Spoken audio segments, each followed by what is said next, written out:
BNP এবং আওয়ামী লীগ দুটি দলই প্রথম থেকেই চেয়েছিল জাতীয় পার্টিকে ধ্বংস করার জন্য।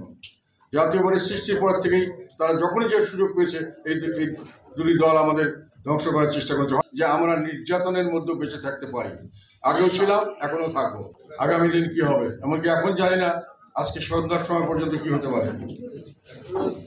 তবে সবাই আশঙ্কা করছে কিছু একটা হবে, অনেকে আশা করছে কিছু একটা হওয়া উচিত।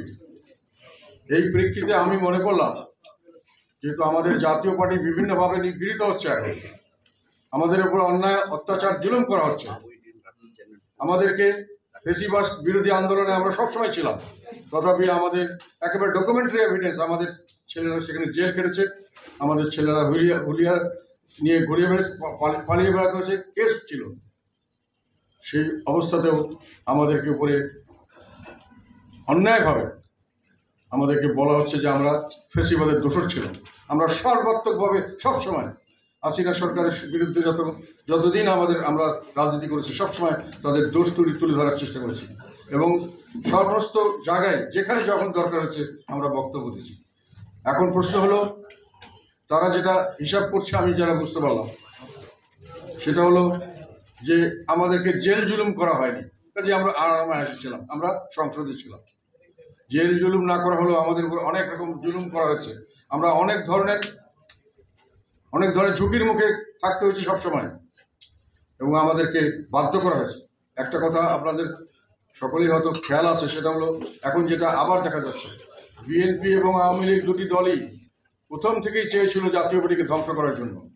জাতীয় পার্টির সৃষ্টির পর থেকেই তারা যখনই যে সুযোগ পেয়েছে এই দুটি দল আমাদের ধ্বংস করার চেষ্টা করেছে। হয়তো প্রতিযোগী হিসাবে মনে করে আমাদের উপর তাদের একটা আক্রোশ ছিল, এবং 90-এর পর থেকে যখন যে ক্ষমতায় গেছে, বিএনপি ক্ষমতায় গেলে আমাদেরকে মিটিং মিছিল করতে যায়নি, আমাদেরকে বিভিন্ন জায়গায় অত্যাচার করেছে, আমাদের মানুষের উপর জেল জুলুম দিয়েছে। যখন গেছে এখন আবার এসছে, এখন আবার তারা সুযোগ পেয়েছে, এখন আমাদের বিরুদ্ধে আবার জেল জুলুম দিচ্ছে, আমাদের পার্টিকে হামলা করছে, বিভিন্নভাবে তারা আমাদের উপর অত্যাচার করছে। আর আরেকটি কাজ করেছে আমাদের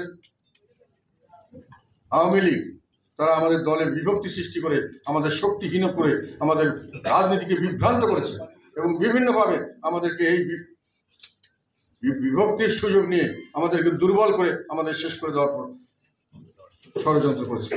কাজেই এই কথা বললে চলবে না যে আমরা নির্যাতিত হইনি, এই কথাটি তারা যেটা বলছে সেটা সঠিক নয়। তবে তারপরেও আমার কথা হলো,